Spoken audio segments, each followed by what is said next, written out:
Hello, it's Nicola Carr-White speaking, and this is a replay of the webinar that was conducted last night for Year 1 teachers. Now, if you're watching this after having attended the webinar, you'll notice that it actually isn't a recording of the live webinar because there was an issue with the slides advancing more slowly than the audio, and I just couldn't handle watching it, so I'm just doing a fresh recording which will have the same content. So thank you very much for tuning into the replay.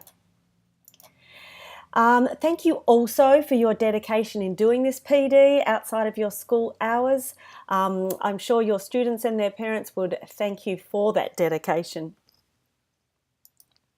So this is a little bit about me. I am a teacher, I'm a master's student, and I'm also the director of Mastery Learning Group. That is what I used to look like, but yeah, now I've gone a bit more natural. So what I'm doing for my master's has a very complicated title, but in normal everyday language, I'm looking at the theory behind the revised mastery learning folder process and seeing how it can be improved. So this presentation is in two parts. First of all, I'm going to talk a little bit about my experience in Year 1, looking at memory and differentiation. I'll take you through the actual revised folder process and then go on to look at specifically Year 1 content and remediation and some free resources. Now, unfortunately, you can't add questions as we go along because that horse has bolted. However, you are always welcome to email me with any questions that you have. So my background is that I was involved with PIAC, and for anyone outside of WA, that's Primary Extension and Challenge, so it's a gifted program. And as a coordinator and teacher there, I had the opportunity of getting a whole lot of PD on these higher order thinking skills. But when I returned to the regular classroom and went first into a kindy pre-primary and then into Year 1, where I stayed for a number of years, I realised the enormous importance of these so-called lower order thinking skills. And I honestly couldn't say in 30 years of teaching that I can remember going to a PD that was just about remembering skills. So what facilitated this realisation was across a few topics, but I'll give you an example from maths and specifically mental maths. What I was wanting was I wanted my Year 1 students to remember their number bonds to 10. And of course, we had instructional mat time, and then we had a whole lot of other group rotation activities where they were doing all sorts of things that helped to highlight and reinforce those numbers that go together. I was walking around the class checking for understanding. I was getting good answers back. Almost everyone seemed to be able to give me those number bonds. I was fairly happy until 2 or 3 weeks later, I just thought, yes, I'll just do a little test here on the instant recall of the number bonds. And there was only about a third of the class who could actually do that. So that was a little bit discouraging because I really wanted them to have that instant recall.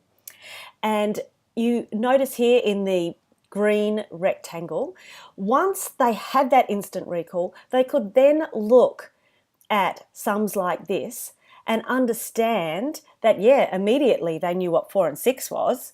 They could also know what went with any number up to 10, and they could also use it for subtracting. So they went from remembering the bonds to understanding and then being able to apply it in different situations. If you add to that things like remembering doubles, then all of a sudden a whole lot of strategies open up beyond that remembering. So for example, here in this example, the students may recognise immediately that 8 and 2 go together to make 10. If they know their doubles, then they can take one off the 7 and put it on the 5 and make double 6. Then they've got 10 and 12. They'll know that double 10 is 20 plus 2 more. So it may sound a little complicated, but once they've got mastery of those number bonds and doubles, that really is what you can move on to in terms of the strategies. And you actually have to practice those strategies as well, or the students have to practice them. If you add to that just one more skill, which you're not doing in year one, but once they hit the stage where they're learning about regrouping, they're going to be using the same strategies, but just adding down the columns. So when they look at those numbers, immediately they'll know those two go together. So that's 10 plus 4 more, and 10 plus is one type of practice flashcard that's available, and then they carry the 1. They might put the 1 with the 3 to make 4 because 6 and 4 is 10, and then adding 9 on is easy, and so forth and so on. So basically they're going to use this ability to partition numbers and recall them instantly to their advantage, because they can go on to use it in so many ways. And just whilst I'm speaking about that, here's a document that I'm happy to send you. It's a whole lot of links to different types of mental maths strategy practice flashcards. I would just like to say there too that most students, no matter what their age, are starting at the year 1 level, because many students actually don't know their basic facts. Okay, so this number bonds incident in my teaching made me see that what I was actually observing in the students was working memory. Yes, they could tell me whilst we were doing the activity, but give a bit of a delay in time, like 1 or 2 weeks, and that knowledge hadn't transferred into long-term memory. So what was actually needed was deliberate practice. And having used the strategy I'm about to describe, obviously continuously and for a lot of years, it never ceases to amaze me how much practice is needed to get these facts and strategies really into long-term memory. So what began as a type of informal action research project that developed into me now going on to masters and looking at how the revised mastery learning folder approach has been modified and can be modified to make sure that it is evidence-based, and to see if I can improve it. So memory consists of sensory, working and long-term memory, but what's on the screen is what we're looking at for my purposes. It also consists of both storage and retrieval, and sometimes retrieval is not as emphasized as storage. So I'd like you to do a memory exercise for me now. I'd like you to see how many of these 17 numbers you can remember in the time whilst I am speaking. So I'm going to take these away now, and I want you to have a go and see how many you can recall. So keep them in your mind. When I'm talking, it's a bit of a distraction, and that's a real irritation to working memory. So how did you go? How many did you remember? Okay, now I want you to compare how many you remembered. So let's say you remembered 6, 7, something like that. I would like you to compare that with remembering these 17 letters. Okay, so if I take those 17 letters away, I can fairly well guarantee that you would be able to tell me those letters in order. And what this little exercise is designed to show is the power of long-term memory. All of your learning in terms of reading has come into your memory, into your working memory as a chunk, and you would have no problems at all in repeating that. And that's because long-term memory is effortless. It's also limitless, and it enables us to go on to use these higher order thinking skills when we have this foundation of remembering. So in my year 1 class, I was struck with 2 problems. First of all was learning consolidation and making the learning truly stick, and also having the actual time to consolidate. That was a big challenge, because we all know about the curriculum pressure that we're under, needing to move forward. That's just a reality. But how can we keep students practicing what we don't have time to do within the class setting? The second thing was learning differentiation. Of course, we all have a range of student achievement. By the time students get to the end of primary school, a study in recent years has shown that there could be as much as 5 or 6 years difference between the highest achieving student and the lowest, an incredible range that we're trying to cater to. And of course, we're doing this amidst staffing limitations. So they were the problems I was trying to address. And I had recalled that the Mastery Learning Folder strategy, which I'd seen like 2 decades before, was something that helped children to get that learning to stick. And that's where I sought to make it as manageable as possible, initially just for me, but now I'm doing that, trying to make it manageable for everyone else. So this strategy is seeking to make learning consolidation and differentiation manageable for teachers. So as I go through this training with you today, I'd just like you to think, how could this strategy help me to do that? And maybe there's particular students that might come to mind, or particular special needs groups or IEP students, etc. So what I'm going to do is look at the revised Mastery Learning Folder process, the context, the goals, the delivery, the mastery process itself, the tools that you can use, and then going on to Year 1 content and resources. So in terms of the learning context, this is something that's very important to focus on. The context of your classroom learning program won't change. Whatever style of teaching you have, that can be maintained. You design your lessons and that all remains the same. The Mastery Learning Folder process fits within the teaching, learning and assessment cycle. So you have your learning programs, you develop your lessons from those, you follow that with testing, and then you may decide you need to reteach a concept. Certain children may need to maybe go into a remediation group.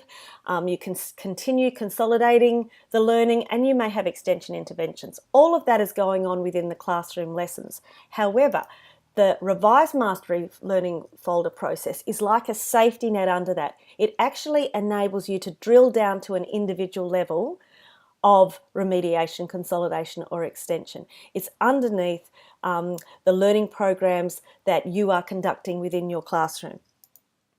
So there's 2 goals for the process. The first is to get learning from working memory into long-term memory, and it does that through practicing both storage and retrieval. Second goal is to enable you to differentiate the content, the learning load, which is how much they're learning within their folder at any one time, and the learning time. Basically, the content stays in the folder until it's mastered, and so that is mastery learning. The folder is delivered outside of the regular lesson context. It's supervised one-on-one. It's a very quick process, 5 to 10 minutes, and there may be 3 or 4 sessions per week. Now, I'm sure you've got lots of questions about those, and I'm going to talk about these things individually throughout the rest of the presentation. So first of all, outside of the regular lesson context, you have to find a time in which you're able to provide the supervision to enable someone to spend 5 minutes one-on-one with a student. So those times could be during the morning drop-off session at the start of the day, perhaps as children are arriving. You may have parents who drop students off. They may be willing to do their child and a couple of others. It could be during a small group situation where the EA or the supervisor is able to do the process with the children, and it could be for homework, or you could do it as a part of an IEP, in which case it might be the parent at home who is doing that process with the child. Now, in terms of supervision, you really have to think laterally. I was using the process for homework, although these days it's more popularly used at the start of the school day. And I would have some parents who didn't wish to be involved with homework, which was fine. So I had some parents using the strategy at home. I also had student leaders coming down at the start of the day, and they would do the process with the students who didn't do it at home. So there's all sorts of combinations of people who can assist you with this process. So you decide, when do you think it's going to be the most convenient to do the process, and then how are you going to get that supervision. And when you see the results, it really helps you to really find a way to make it work. So if you've got questions about the classroom learning context, goals or delivery, please email me, and happy to address those. So I'm going to go on to the folder process now. Here you can see the pocket layout. There's 8 pockets. If ever you've used Mastery Learning folders in the past, they tended to be 6 pockets, but the addition of extra pockets has a major impact on the process and the manageability. So here's some examples of flashcard content. I'm going to talk to you about where you can access this flashcard content for free a bit later in the presentation. But what I want you to see from this slide is that content may be facts. For example, the supervisor might be showing a particular phonics sound and asking, what sound does this digraph make? Or it can be strategy. So here you can see the example of the math strategy I talked to you about before. I wouldn't be asking for the answer first. I would be asking, okay, what is the easiest way for you to work out the answer to that question? And that would involve showing me that they knew how to do a variety of strategies. And then over here we also have tasks and exercises. So things like routines, calling children to be accountable. Did you remember to order your lunch today? Or social skills. Did you take turns today? Tell me about it. Even down to gross motor skills or pencil grip. So all of these questions and learning objectives here basically fall into the remembering, understanding or applying classroom learning, those lower order thinking skills. So the first thing I told you about differentiation was that you could differentiate the content. So how is that going to happen in the context of your Year 1 classroom? First of all, you may have students in your class that it's very obvious that they have learning gaps or their learning has broken down. Rather than being up to where the rest of the class is at, they could be way back, still not knowing how to sabotage, or in terms of their early literacy, they might need to be practicing a whole lot of phonological awareness level activities. Secondly, you might be wandering around the classroom. You notice that there are some children who are not using the correct pencil grip. This is something you want to practice with them. You want them to practice through the folder process. Also, you could identify spelling words from writing, which could go into the folder. You may have been teaching particular math strategies or topics like telling the time. Of course, Year 1 has a lot to do with decoding, so you want them to be practicing putting those phonics sounds together. That's based on the lessons that you're delivering in the classroom. You may then follow up your teaching with some tests, and you can identify that there's particular content that particular students need to practice. That can go into their folder. And then finally, often students are needing extension. These flashcards don't represent Year 1, by the way. I'm not expecting them to know 48 divided by 6. However, oftentimes there's a small group at the start of Year 1 I've found that are already reading fluently. I use the Jolly Phonics program in my classroom, and there's tricky words, which are sight words associated with that. Those students often could read them all fluently. So I would then hand the Oxford Top 400 word list to their parent, ask if they could pre-test them and write down any words that they didn't instantly recognise onto those blank flashcards, and that became their extension content. So everybody was really trying to move on and progress from whatever point they needed to. In showing you all of this information, different topics and different forms of differentiation, you may wish to start with just one student or just one topic. So don't feel you have to take the whole thing on straight away. Just get yourself understanding the process and maybe giving it a trial even. So I've got here some mixed content which is going to go into the store pocket. But one thing I often get asked is, oh, do you have a folder for maths? Do you have another one for English? Actually, research has shown that mixed content is more easily remembered by the brain than if you put all of the same topic together. And this is because every time a child is tested on a flashcard that's different, the brain has to code switch and think, oh, okay, now we're talking about this. Oh, now we're talking about that. Oh, now after this. And that effort actually helps to move that learning into long-term memory. So here we've taken a fictitious student, we've added some content to their store pocket.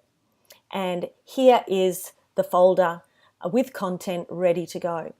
So after differentiating the content, you can then go on to differentiate the learning load. So what this means is that some students can cope with quite a volume of flashcards, others need a lot less. So you're aiming for the right level of challenge to success, and a very weak student may have 3. For extension, a student may have up to 20. So on average, I would put for the average student around 8 flashcards, and then I can increase the load or I can decrease the load as I see their results, which I'll go on to talk to you about shortly. So I've chosen 5 flashcards for this particular student who's a little bit on the weak side.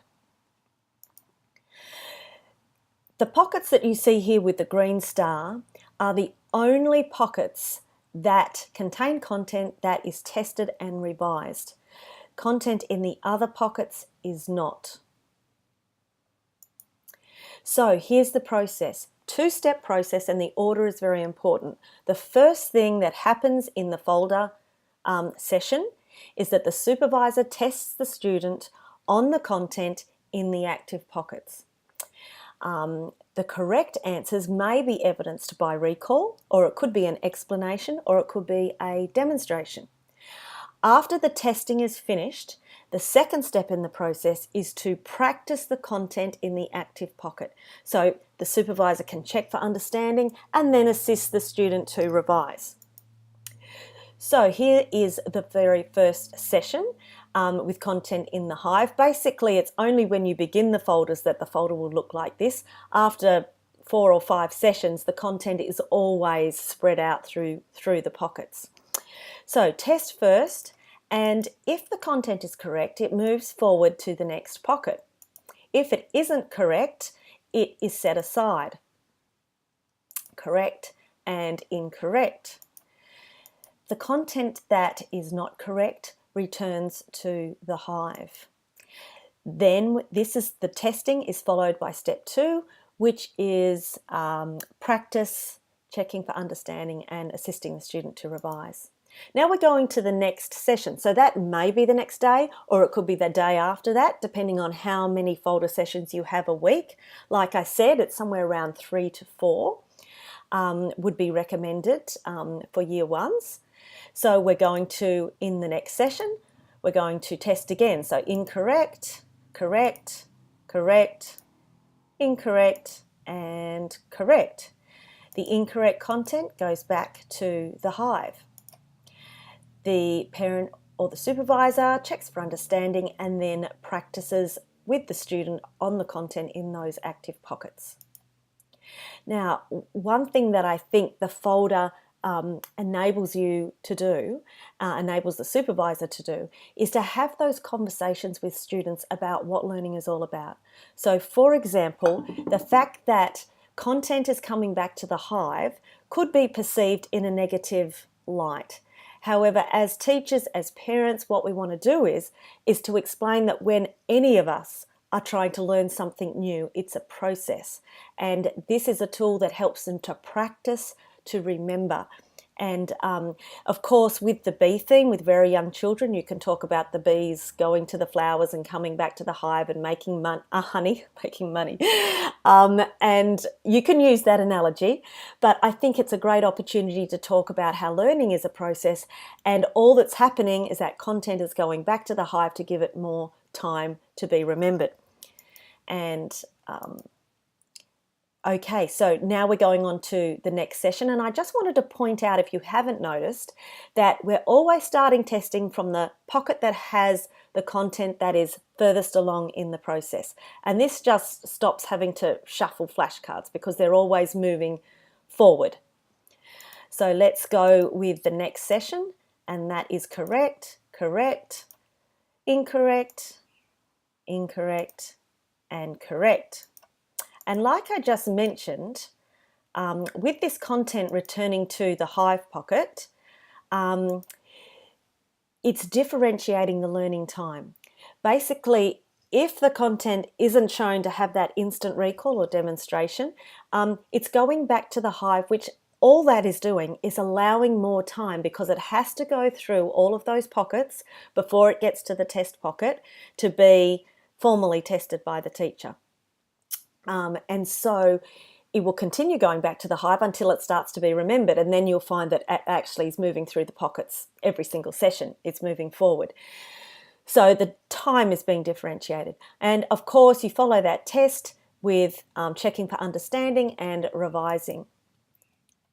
What I'd like to show you now, I've just skipped ahead a couple of sessions, is what happens when content leaves an active pocket. So down here in pocket number 6, if it tests correctly, it's going into the test pocket. Content in the test pocket is no longer revised. It's sitting and waiting for the teacher test. So it's coming out of an active pocket. So as it goes into the test pocket, what happens is a new flashcard is transferred into the hive, but right at the moment, we're in the middle of testing. So it's put aside and the testing continues. That one's incorrect, and that's correct, correct, and correct. So that new flashcard now gets placed into the hive pocket together with the other flashcards that were not correct. So one's come out of circulation and one's come into circulation, and what that means is that learning load that you've set is maintained. So as long as there's content always in the store pocket, this process can keep going on indefinitely.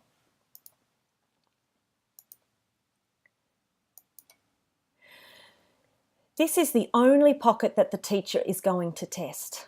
Now, your testing can be once a week, once a fortnight, or it can be staggered across those periods of time. So the teacher is going to test the student, and they've got that one correct, goes to the mastered pocket and correct. Now that one is not correct. Now, so that that learning load isn't disrupted, it goes back to the store pocket. It's going to come back into circulation very quick anyway. The next time that this flashcard is moved, the next flashcard goes into the test pocket, then another one's going to come out of the store. So that will come back into circulation soon. And this is also a great time for the teacher to top up the store pocket, because she's got the folder there, but it can be topped up at any time.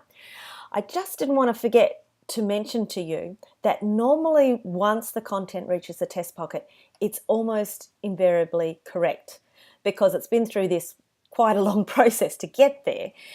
So if you're finding a student is not getting that content correct, then have a think to yourself about 2 questions. Number 1, is the learning load too high? And if it is, you can just simply take one or more flashcards out of an active pocket and put it back in the store. Or is the process being followed correctly by the supervisor? Are they testing first? Because when they test first, they are testing, has this content been remembered across the previous interval since the last test? But if they're practicing first and then testing, well, it's going to move forward when it shouldn't be.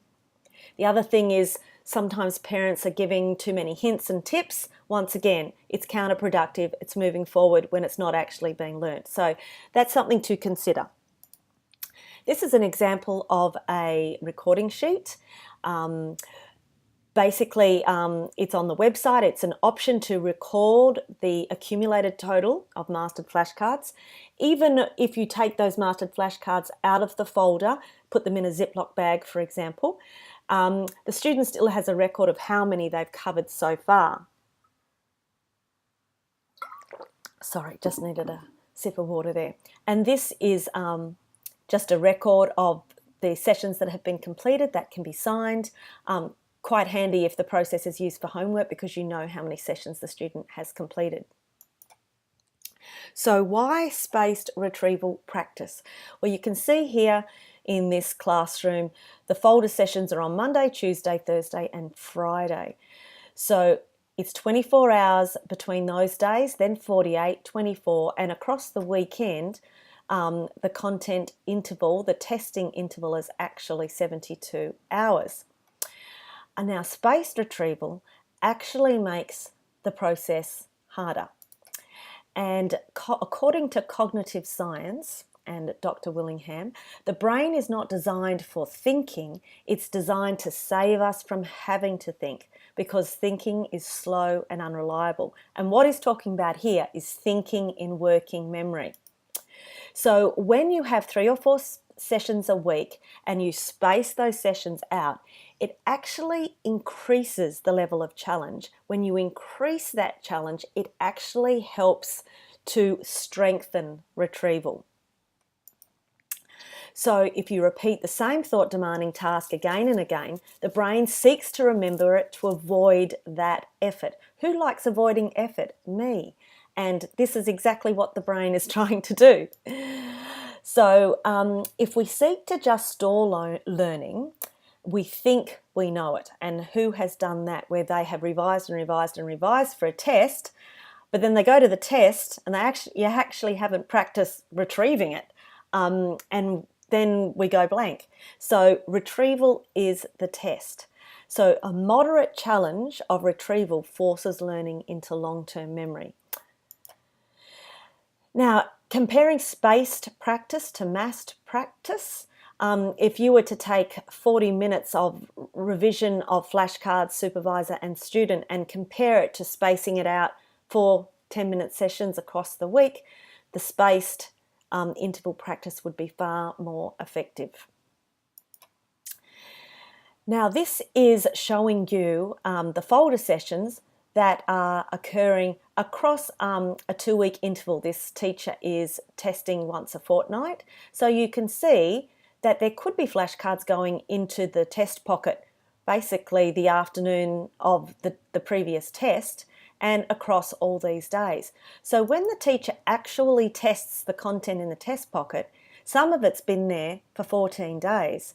It has been there for a different number of days, but it's been sitting there waiting unrevised. So what that means is that it is quite a high standard of mastery in order to be passed.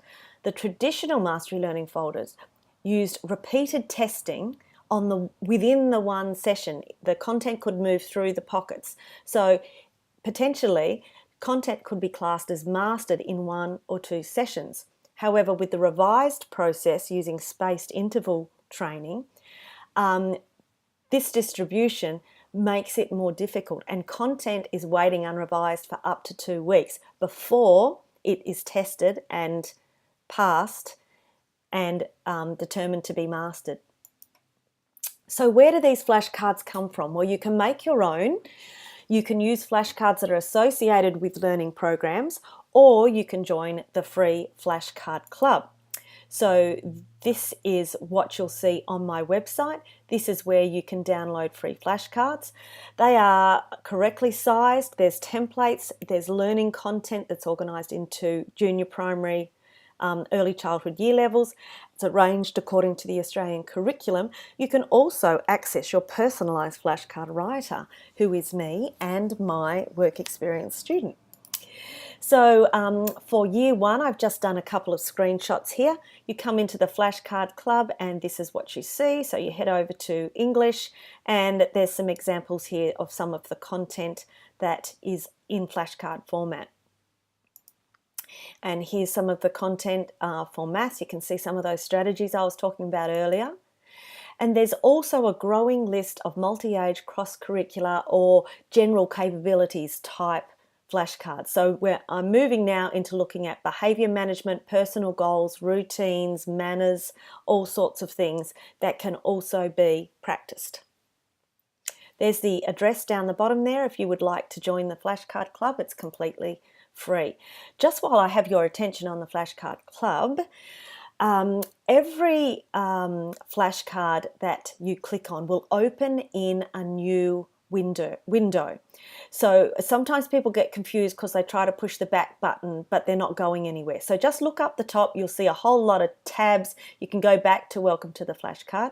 The other way you can navigate is to use what's called the breadcrumb links on the top left. You can see that's Welcome to the Flashcard Club. So go back to there and you can navigate around there. So in terms of tools, there's a few different options. You can make your own folders. These are cardboard manila files. That is what I used to do using library pockets, and I actually have a kit for sale that brings all of those components together. However, there was just, when I started really using the process in a big way, I just found that cardboard folders didn't go too well with the water bottle in the school bag, and really making them and that sort of stuff was really the only disadvantage. So that's when I went on and I thought, well, I'll try a hardcover version. This is literally one of the clipboards that I used, and unfortunately I won't name the country that I think it came from, but it wasn't durable at all, and everybody's folders looked like that after about a term because they were being used every day. So after that, I decided to have a go at manufacturing a hardcover folder. That was the first version, and then you can never have too much storage. I figured I could fit another row of pockets in there. So that is now the hardcover folder that is also available. That's the one I just showed you. This one here is the mini folder, and that's because I'm aware that so many teachers buy their own resources, and I wish you didn't have to do that. I really do. So I basically put together a hard folder version. This is polypropylene, so it's bendy, but it's waterproof and it's hard, and that's sort of like a budget version to assist with that. The best option for everybody is book listing. If this tool goes on the book list in pre-primary or year one, it can be retained in future years, so it doesn't have to be repurchased. It can be used for lots of different learning purposes across the years in primary school. So this is certainly what I recommend the most. Parents also, they're actually using this tool with their child. They're actually seeing the progress. And they're usually very happy with the fact that the content is differentiated according to their child's needs. And when you think about it, 1995 in 1 year and then used for the next 5, it's less than a cup of coffee a year. Okay, this is the pricing for the folders on my website. Sorry, getting a bit croaky. And you can have a closer look at those on the order page if you wish. So send me any questions that you have about anything I've chatted about.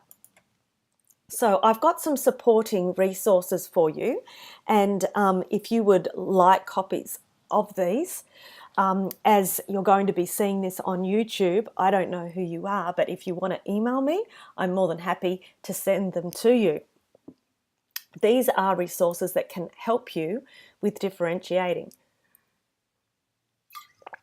Okay, so we know in our Year 1 class we've got children at all levels of achievement and ability. And in early literacy, there is no point continuing to go on with students who are not understanding the fundamentals. So, excuse me, I've developed some quick screeners that help you very quickly to identify at what level remediation needs to begin in terms of early literacy. So there's 9 quick screeners, and if you go through each of these levels, starting with Word, That's what the page looks like. If a child can competently handle these questions, then you go on to the next level. So the next one is syllable level. And then if they find that they're starting to break down in their ability to answer these questions, then there is in the Flashcard Club practice flashcards at this level, which you can then put into their folder. So they're just going to get an intensive practice at the syllable level, and then they can just continue moving through those advancing levels of development. Once they complete those, they can go on to the next practice flashcards. So hopefully you can start where they're at and then be moving them forward. The location of these is in Foundation English because this is more at the foundational level. Then up to the phoneme level, can they hear sounds in words? Can they manipulate sounds orally? And there's the practice cards for those. And then we move into the Year 1 English, and this is the screener for phonics. Now I chose these particular sounds because in my experience, pre-testing the year ones at the start of the year, the place where the learning tends to break down is around the digraphs. So I put on the quick screener what I thought were some of the harder basic phonics sounds. And if they didn't know any of those, then I would actually go and pre-test or post-test, depending on how you look at it, because they have learnt them in pre-primary. And I would see which ones they didn't know, and all of the ones that they didn't know would go in their store pocket. Once they've mastered those sounds, then they just need some practice. So then there's phonetic decoding flashcards for practice, onto the alternative phonic sounds, and then the decoding practice for those. I also have a lot of sight word lists in the Flashcard Club. As I mentioned, the program I was using was Jolly Phonics, and they have tricky words. I was introducing those words, and in class talking about them, explaining that they have a regular part and an irregular part, talking about why they were tricky. And then the ones that students hadn't mastered went into their folder. Here's a whole lot of other lists though, in terms of sight word lists. If you have a student who is already well advanced with their reading, then you might wish to use some of these lists and have them pre-tested by parents in order that they can build up their sight vocabulary. In terms of spelling, spelling words can definitely be used in the folder. You can use it to support your classroom program, whatever that is. So that could be having a partner pre-test so that only the words they get wrong from their list go into their folder. And then the parent or the supervisor will be asking the student to write the word down in order to see if it's correct, because there's not many circumstances where we have to spell a word out loud. And then in terms of the revision part of the process, they might do the usual, maybe 3 look, cover, write checks or something like that. As far as individualised spelling goes, I really love this approach. It can be used to complement the classroom spelling, or it can be used instead of. It's great for remediation. So if you've got a student, not so much for year 1 because they're just being introduced to spelling in year 1, but if there was an older student and they were fairly weak at spelling, you could just pull out the words that were the easiest words for them to start building up and practicing. But what's great is for spelling extension in year 1, if you've got a child who is a good speller already, you can take the words out of their writing so that they continue to have a list, and it is highly individualized. So this is an example. This child's words have been written just in an exercise book, and then they're transferred over to the individualized spelling flashcard, which they can write on themselves if you've written out the correct spelling, and that's in the store pocket, and so they're practicing the words that they have been using in their writing. So here's a scary statistic, and that is that less than 50% of a cohort of 200 Year 7 students were proficient with mental addition. And what I'm talking about is I'm talking about things like number bonds, doubles, times tables, etc. Really the most basic facts that need to be remembered. The students were continuing to rely on counting on rather than using any other strategies. So you'll find that if you do use this mental computation and your students are practicing these strategies in year one, they are going to be so many streets ahead. It will be unbelievable, because I've been tutoring students for quite some time and I always have to start them here. So to give them that practice at the appropriate level will prevent a whole lot of grief later on and enable them to go on to much more complicated thinking and strategies. So I'm including here some examples to show you of earlier year levels, just because you might want to do some remediation with certain students. So there's some examples of things that are appropriate to the kindy level. And then the pre-primary level, we're looking at number connections, counting connections, principles of counting, concrete addition, etc., subitizing. And then into the year one area, and this is where it starts getting really interesting. Things just like adding 0, reminding students that, 12 plus 0 is going to be 12. They might only need to just go through those flashcards once and they'll get them all right, but it is getting that idea in there. And for example, 10 plus, the fact that when we add something to 10, most of the numbers sound like the number we add on. So 10 plus 4 is 14, or 10 plus 6 is 16. Doesn't work for every number, but it's helping them to remember what and helping them to develop that instant recall for some of those numbers. And then there's all those other strategies that I was talking about earlier. I'm also showing you where that goes here. So once we've got had that practice in partitioning, then a student would look at that 7, put the 1 onto the 9 to make 10 plus 6, which is a whole lot easier than 9 plus 7.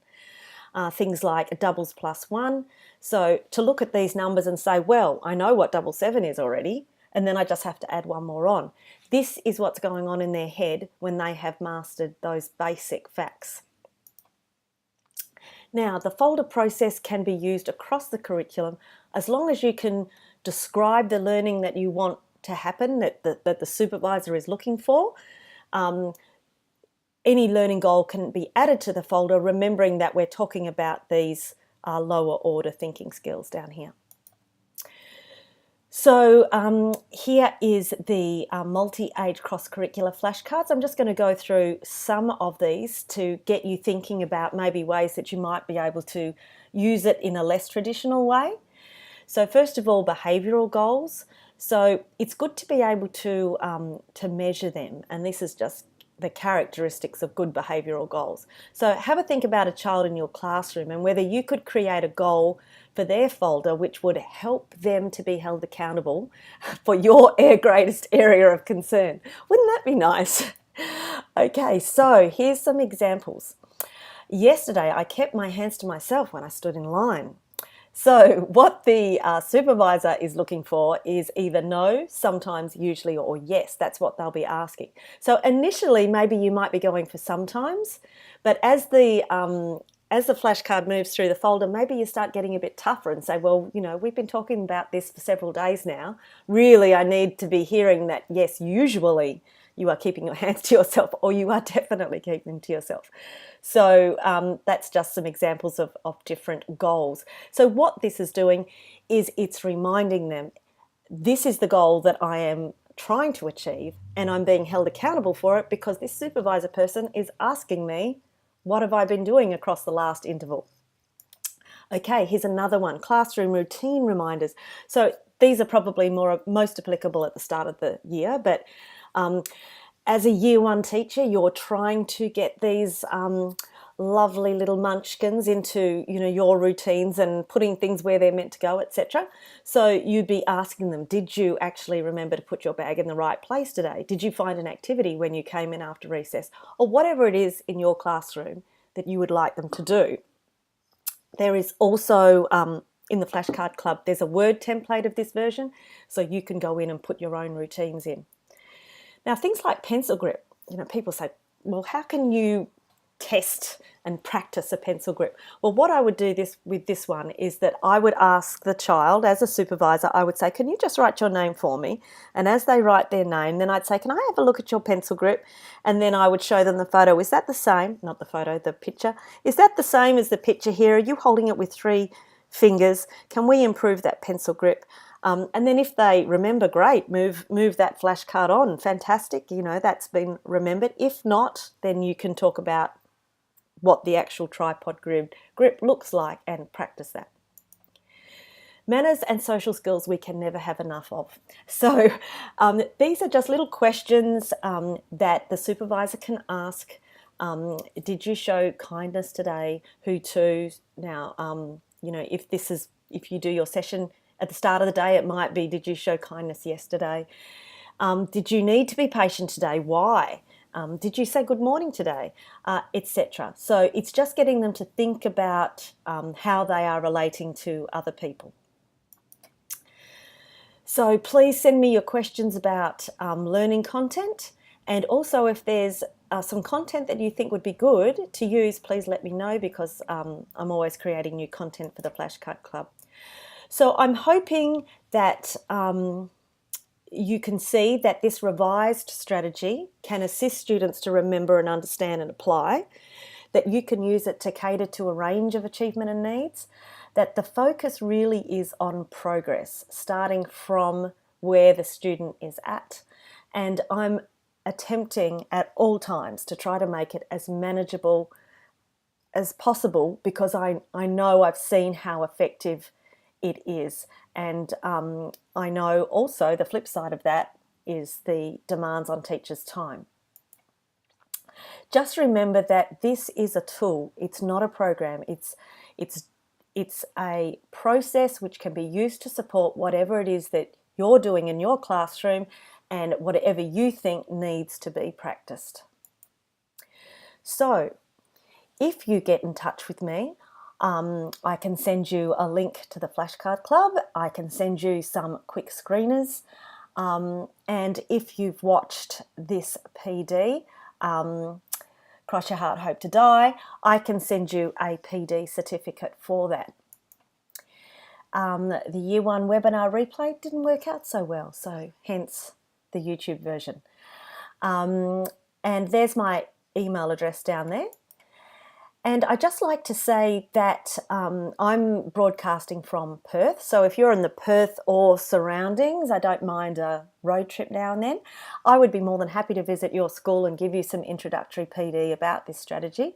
The other thing I can do is I can do a dedicated school webinar. If you have interested staff after you've talked to them about this webinar, then just get in touch and we'll make a time that you can gather the interested staff together and I can do a webinar. I mean, you don't even have to gather them together. They can watch at home. We can do it of an evening if it suits you. So here's my contact details. I would love to connect with you on any of those platforms. So feel free to get in touch, and I'm always happy to help. So thank you so much for listening to this presentation, and all the best. Remember, if you can see potential in the strategy, be kind to yourself. Just begin to learn how to use it with one student or with one topic, but then keep going, because really it will help you to manage consolidation and differentiation. Okay, thanks so much and see you later.